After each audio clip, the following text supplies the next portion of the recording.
Hey gamers, what's up?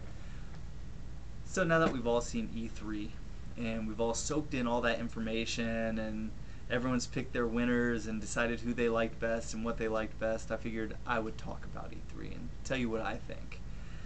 Uh, I'm not going to tell you who I thought was number one. E3 isn't technically a contest, even though it kind of is. And since we all have different needs, desires, wants, really it's up for us as individuals to pick what we like best and who we thought was the best. So for me to tell you is stupid. I'm not going to bother. But I will tell you what I liked and what I disliked about E3 this year, and I'm going to do it very short. I took a few notes. There's a lot I'm not going to talk about, but I'm going to talk about some of my favorite things here.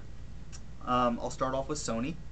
Sony had a really good showing. I think the only problem with Sony's show was that everything got leaked early or announced early.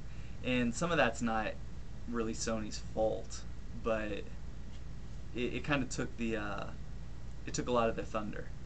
You know, if E3 was the first place I saw Trico, it would have been a lot more exciting for me. But I'd already seen it, so and that's pretty much how the whole thing was. However, Trico is still my pick for Sony. I mean, that game looks fantastic. I don't care about any other game coming out on the system right now. I just want to play Trico. Ico and Shadow of the Colossus are two of my all-time favorite PS2 games. And Ico actually is probably one of my all-time favorite games, period, hands down. So playing this is going to be fantastic. It looks gorgeous, and I expect nothing less than pure gold from it. So that's my Sony pick for this year, and I think it was, for me, the highlight of E3. Agent also I'm interested in, and of course God of War 3. I was never really into the God of War series as much as everyone else was, but this one looks really good, and I gotta give it a shot on day one. So I'm eager to play that and try it out. There was the motion controller, which didn't do much for me.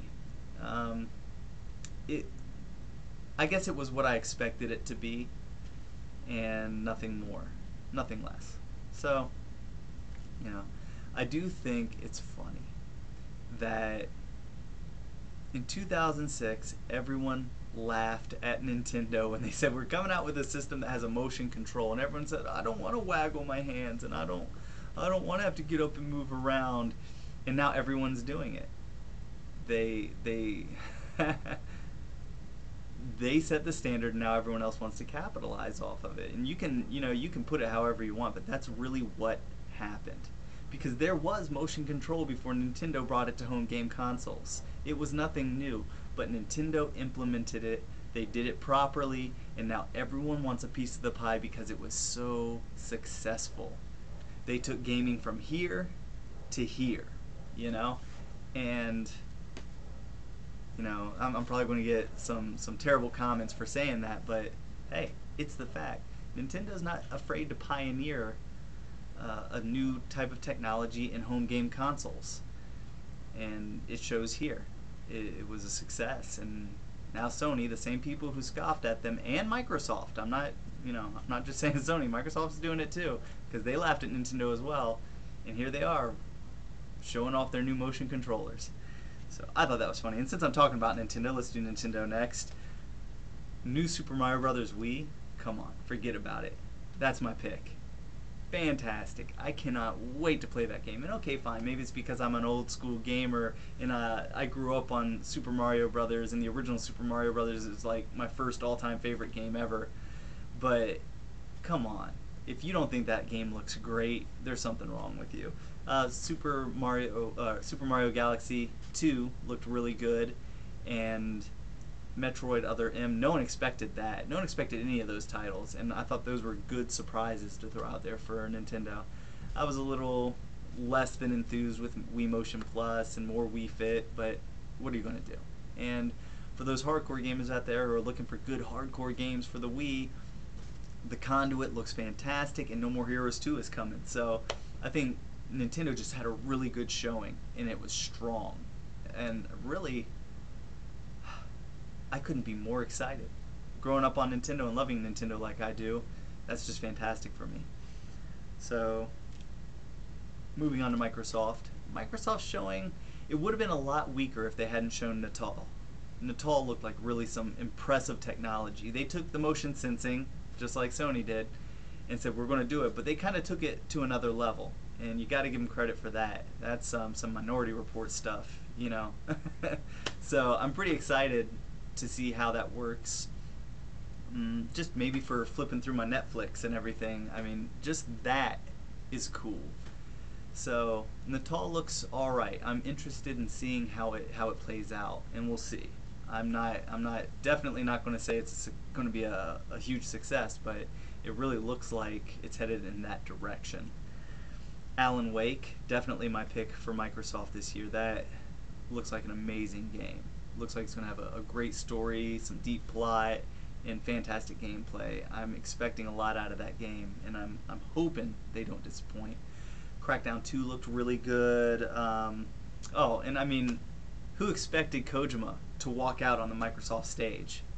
That was fantastic. Just knowing that Konami's bringing a Metal Gear Solid game to the 360 is great, and you know, I don't blame them. These are hard times, and they need to capitalize off of these big user bases. You know, there's a huge install base of 360s, and a lot of the owners who love Metal Gear Solid. I mean, what hardcore gamer has never played a Metal Gear Solid game on one console or another, because it was never a Sony exclusive anyway.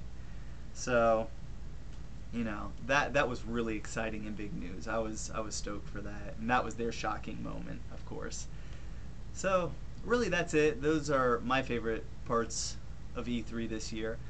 I think honestly, this was a great year for everyone. And you can't say that every year.